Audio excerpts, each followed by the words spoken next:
자, 옛부터 효도는 인간의 근본 도리라고 말하고 있습니다. 그런 의미에서 오늘 이 어버이 주일을 기하여서 하나님 말씀에 순종하여 효도하는 효자, 효부 성도들이 되시기를 바랍니다.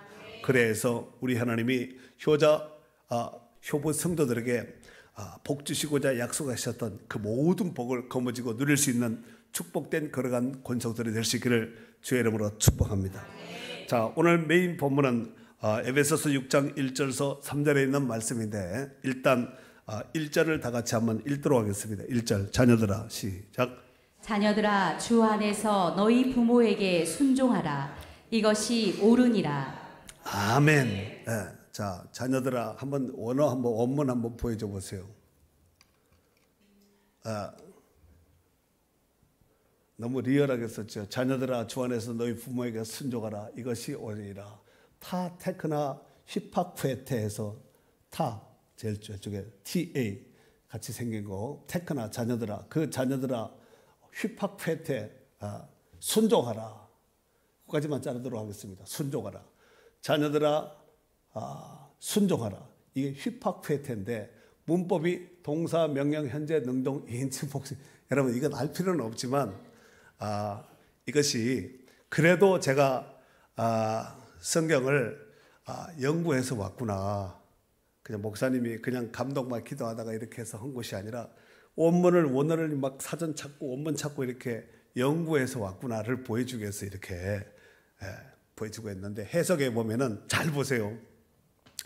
자, 문법이 일단 부모님이 말씀하시는 마지못해서 순종하는 것이 아니라 이 순종하라가 문법이 현재 능동이지요. 현재 능동이니까 지금 자발적으로 스스로. 그 다음에 2인칭이니까 너 지금 우리에게 말씀하시는 거죠. 그 다음에 복수형이니 무슨 말씀을 하시든 어떤 상황 어떤 경우를 할지라도 명령형으로 되어 있으니까 무조건 순종 꼭 순종할 것을 말씀한 것이 바로 이 말씀입니다. 이렇게 설명을 하니까 아주 좋지요. 그래서 자녀들아 주 안에서 너희 부모에게 순종하라. 이것이 옳다. 이렇게 하나님께서 말씀하셨습니다. 이러보건대 부모 공경은 하나님의 절대적인 명령입니다. 해도 좋고 안 해도 좋은 것이 아니라 절대적인 명령, 꼭 해야 될 명령이라는 것입니다. 그러므로 자녀된 자들은 하나님의 뜻이기에 부모에게 절대적으로 무슨 말씀을 하시든지 순종을 해야 됩니다. 단 조건은 주 안에서 엔키리오 아까 있었죠. 탈무드에서도 보면은 부모님의 은혜를 보답하기 위해서는 경애와 공경이 함께 있어야 한다라고 유대 탈무드에 이렇게 소개하고 있습니다. 여기서 경애라는 말은 부모의 자리에 서지 않습니다. 부모의 자리에 앉지 않습니다. 부모님의 말씀에 거역하지 않습니다. 부모의 의견에 반대하지 않습니다. 이 경애라는 뜻이 그런 뜻을 가지고 있습니다. 부모의 자리에 서지 않습니다. 부모님 자리는 따로 구별한다는 얘기죠. 또 부모의 자리에 앉지 않습니다. 부모를 거역하지 않습니다. 부모의 의견에 반대하지 않습니다. 이런 뜻을 가지고 있는 것이 경애라는 뜻입니다. 다시 말하면 부모님이 늙으셔서 비록 정신이 왔다 갔다 할 수 있습니다.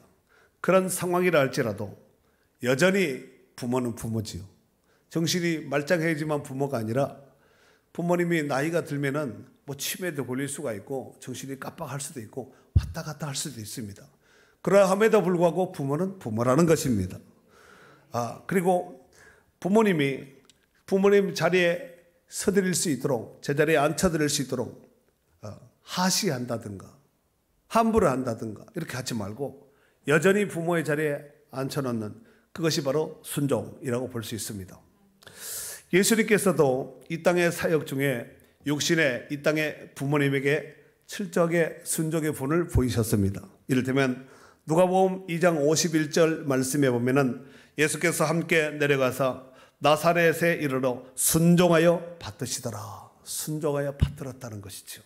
뿐만 아니라 예수님의 효성은 철저한 십자가의 고통 가운데서도 마지막 7마디 가운데 가상 7월이라고 그러죠. 그 7마디 가운데서도 자신을 키워주신 어머니 마리아를 제자인 요한에게 부탁하는 장면은 그야말로 효의 극치의 모습을 보여준 장면이 아닐까 싶습니다. 이를테면 요한복음 19장 27절 말씀에 보면은 또 그 제자에게 이르시되, 요한에게 얘기하는 거예요. 이르시되 보라 내 어머니라 하신대 그때부터 그 제자가 자기 집에 모셨다고 이렇게 말씀을 하고 있습니다. 유대인들에게 있어서 자녀가 부모에게 해드릴 수 있는 최고의 효도는 뭐냐면은 부모님의 명예를 높여드리는 거예요. 부모님의 명예를 높여드리는 거예요. 그 반대로 하면은 불효자는 어떤 사람일까요? 부모님에게 명예를 드리는 것이 아니라 수치를, 부끄러움과 수치를 주는 사람이 바로 불효자라는 것입니다. 그리고 오늘 본문에 보면은 주 안에서 순종하라 라고 말씀하고 있는데, 부모님의 명령과 하나님의 뜻이 서로 상반될 것을 염두에 두고 바울이 기록했다기보다는 자녀들의 부모에 대한 순종이 마치 그리스도께 순종하는 것 같아야 함을 강조한 표현이라고 볼 수 있습니다. 이해가 되시죠? 부모님의 의견과 하나님 말씀이 서로 상충될 수가 있어요. 그럴 때 어떻게 해야 되지? 하나님 말씀을 따라야 될 것인가? 부모의 말씀을 따를 것인가? 이런 상충된 문제를 국한해서 한 것이 아니라 마치 그리스도께 순종하듯이 그와 같이 순종할 것을 명령한 말씀이라는 것입니다. 그렇다면 왜 자녀들은 주 안에서 부모에게 순종해야 할까요? 자, 2절 말씀 한번 읽어줘 보세요. 내 아버지와 어머니를 공경하라. 이것은 약속이 있는 첫 계명이니. 아멘. 내 아버지와 어머니를 뭐 하라고요? 공경하라. 이것은 약속이 있는 첫 계명이라고 말씀하고 있습니다. 오늘 본문에 이 말씀의 뿌리가 되는 그 기원 뿌리가 되는 그 말씀이 있는데, 바로 이스라엘 백성들이 출애굽 여정시에 시내산에서 모세를 통해서 하나님께서 주신 십계명입니다. 십계명은 10가지 계명이지요. 10가지 계명 가운데서 여러분 잘 아시듯이 1계명에서부터 4계명까지는 하나님을 어떻게 섬길 것인가, 하나님에 대해서 기록한 법이고, 5계명서부터 10계명까지는 사람과의 관계 가운데서 어떻게 해야 될 것인가. 그러니까 앞에는 대신과의 관계, 그 다음에 6개 5계명서부터 10계명까지는 대인과의 관계 속에서 어떻게 해야 될 것인가 하고 계명을 준 겁니다. 그런데 이 사람과의 관계 중에서, 사람과의 관계 속에서 주신 첫 번째 계명이 내 부모를 공경하라, 이 말씀이 아니겠습니까? 그러니까 사람과의 관계 5계명, 6계명, 7계명, 8계명, 9계명, 10계명 6계명 가운데서 가장 첫 번째 계명이 바로 내 부모를 공경하라 하고 10계명에도 그와 같이 명시해 놓고 있습니다. 이를테면 출애굽기 20장 12절 말씀에 보면은 내 부모를 공경하라, 그러면 내 하나님 여호와가 내게 준 땅에서 내 생명이 길리라 그랬습니다. 내 하나님 여호와가 내게 준 땅이라 그랬지요. 여러분, 하나님께서 우리 가운데 이 땅에 살게 거할 수 있도록 이런 은혜를 베풀어 주신 거예요. 이 땅에 살 수 있는 것은 하나님의 특별한 은혜 가운데 살아가고 있는 줄 믿습니다. 종교개혁자인 루터는 이런 말을 했습니다. 부모는 세상에서 하나님의 대리자이시다. 부모님은 이 땅에서 하나님의 대리자이시다. 이런 말을 했다는 것입니다. 그렇습니다. 자녀들에게 있어서 부모는 이 땅에서 하나님의 대리자와 같은 분이 맞습니다. 세상에서 그 어떤 사람이 부모님처럼 희생하고 헌신하는 사람이 어디 있겠습니까?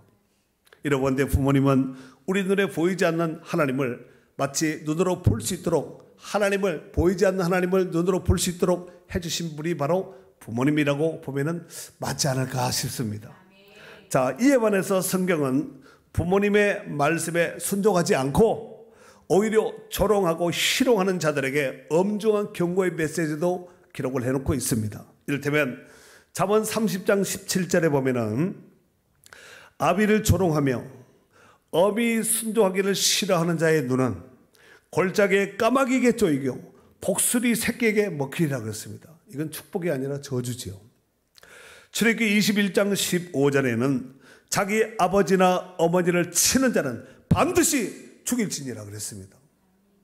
또 레위기 20장 9절에 보면은 만일 누구든지 자기의 아버지나 어머니를 저주하는 자는 말로 반드시 죽일지니 그가 자기의 아버지나 어머니를 저주하였은즉 그의 피가 자기에게로 돌아가리라. 그러니까 부모님한테 함부로 말해도 안 돼요. 이렇게 말하면 가슴에 콕 찔리신 분도 있죠. 저도 그런 적이 있는 것 같아요. 사랑하는 성도 여러분, 우리가 부모님을 공경한다는 것은 부모님이 잘나서 뭘 해줘서 공경하는 것이 아니라 부모니까 그냥 공경하는 거예요. 조건을 달면 안 됩니다. 그냥 부모니까 그냥 공경해야 된다. 그렇다면 자녀들의 입장에선 모두가 부모님을 공경할까요? 공경해야 된다 그랬는데 과연 자녀의 입장에서는 과연 우리 모두가 부모님을 공경하고 있느냐라고 질문을 했습니다.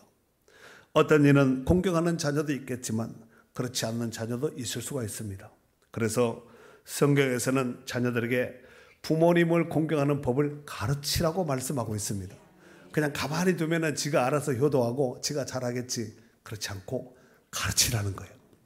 이를테면 잠언 22장 6절에 보면은 마땅히 행할 길을 아이에게 가르치라. 그러면 늙어도 그것을 떠나지 않는다 그랬습니다. 또 디모데전서 5장 4절에 보면은 만일 어떤 과부에게 자녀나 손자들이 있거든 그들로 먼저 자기 집에서 효를 행하여 부모에게 보답하기를 배우게 하라. 이것이 하나님 앞에 받으실 만한 것이니라 그랬습니다. 가르쳐야 된다니까요. 그렇다면 이제 하나님의 말씀대로 부모님 말씀에 순종하고 공경할 때 하나님께서 약속하신 복은 무엇일까요? 자, 3절, 오늘 메인 본문 3절 읽어주세요. 이로써 내가 잘되고 땅에서 장수하리라. 아멘. 이것으로서 그렇게 하면은 네가 잘되고 땅에서 장수한다는 거예요. 여러분, 잘되다라는 말은 헬라어 유를 쓰는데 우리가 유앙겔리온, 유카리오스, 유자를 쓰는데 이것은 뜻은 잘되다, 번성하다, 형통하다. 영어로는 well이라고 씁니다. 그리고 장수는 마크로크로니오스라는 단어를 쓰는데 이것은 오래 사는, 영어로는 long live라고 볼 수 있습니다. 오래 사는 것이죠. 땅에서 잘되고 장수하는 복, 이게 부모 공경을 통해서 하나님께서 약속하신 복입니다. 사람이 한평생을 살아가면서 잘되고 번영하게 또 건강하게 오래 사는 것은 아마도 모든 사람들이 지향하는 소망이라고 볼 수 있습니다. 하지만 모든 사람들이 다 받아 누리며 잘 사는 것은 아니라는 것입니다. 그렇다면 땅에서 잘되고 장수하는 복은 누가 받아 누릴까요? 오늘 본문에 정확하게 말씀하고 있습니다. 이로써 내가 잘되고 땅에서 장수하리라. 그 앞에 선행절인 2절에 보면은 내 아버지와 어머니를 공경하라. 이것은 약속 있는 첫 계명이니 이로써 내가 잘되고 땅에서 장수한다 라고 말씀하고 있습니다. 오늘 말씀과 병행구를 이루고 있는, 성경에는 병행구를 이루고 있는 말씀이 많습니다. 그러니까 신약에도 있지만 구약에도 있고 구약에도 있지만 신약에도 있는 이런 말씀이 많다는 것이지요. 그러니까 오늘 에베소서 6장 1절에서 3절에 기록된 이 말씀이 구약 성경, 물론 출애굽기에 나오는 출애굽기 20장에 나오는 십계명에도 나오지만 그거보다 십계명보다 더 디테일하게 정확하게 기록한 것이 신명기 5장 16절에 있는 말씀입니다. 이를테면 너는 내 하나님 여호와께서 명령한 대로 내 부모를 공경하라. 그리하면 내 하나님 여호와가 내게 준 땅에서 내 생명이 길고 복을 누리리라. 복을 누리고 또 내 생명이 긴 장수의 복을 하나님께서 약속하셨다는 거예요. 이런 복 받아 누려야 되지 않겠습니까? 이것이 부모 공경을 통한 하나님의 약속인 줄로 믿습니다.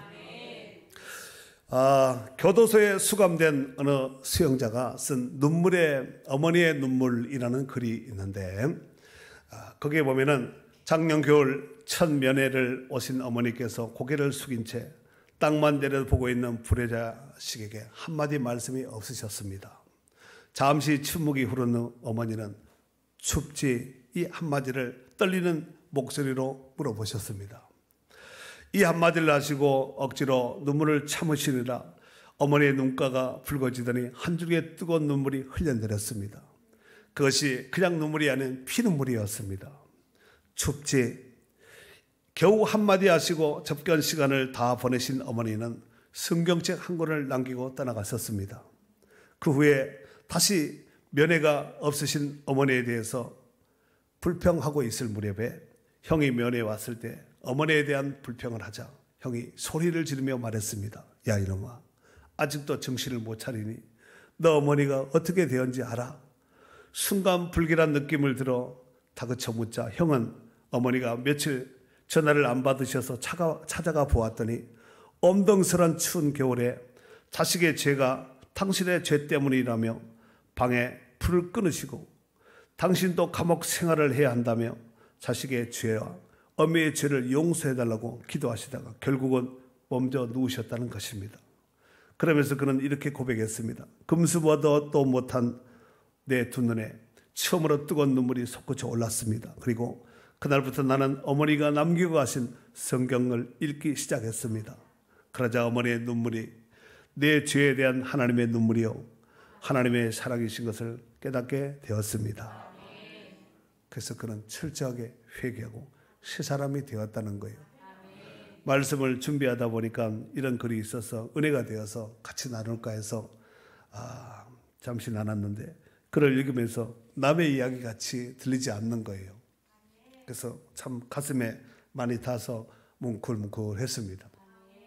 사랑하는 성도 여러분, 원천적으로 부모님을 거스린다는 것은 다른 말로 말하면 하나님의 말씀을 거스린 것과 똑같습니다. 고로 부모님께 순종하는 것은 하나님께 순종하는 것과 똑같습니다. 어느 설교자는 부모님을 이렇게 표현했습니다. 살아계신 하나님의 그림자. 부모님은 살아계신 하나님의 그림자다. 이렇게 표현을 했습니다. 성도들은 이런 부모님께 진심으로 효도할 수 있도록 해야 합니다. 그러나 효도하고 싶어도 부모님이 안 계셔서 하지 못하는 분도 있을 수가 있습니다. 그러면 부모님의 연배되는 이웃이나 친척이나 성도님들 가운데서 우리 부모님, 우리 어머님이, 우리 아버지가 살아계셨으면 어느 정도 됐었을까 하고 나름대로 나이를 물어서 가늠하는 것도 은혜가 되지 않을까 싶습니다. 종교개혁자 루터는 우리에게 세 분의 아버지가 계신다고 말했습니다. 이 땅에서는 첫 번째 육신의 아버지가 계시고, 두 번째 천국에서 영의 아버지가 계시고, 세 번째 교회에서는 믿음의 아버지 목사님이 계십니다. 이 말을 했습니다. 이러보건대 효도는 축복을 받는 뿌리라는 것을 꼭 기억할 수 있기를 바랍니다. 부디 효자, 효부, 성도들이 되어서 우리 하나님이 약속하신 복을 다 거머쥐고 누리는, 그래서 오늘 본문의 말씀과 같이 땅에서 잘되고 장수의 복을 누릴 수 있는 축복된 성도들이 될 수 있기를 주의 이름으로 축원합니다.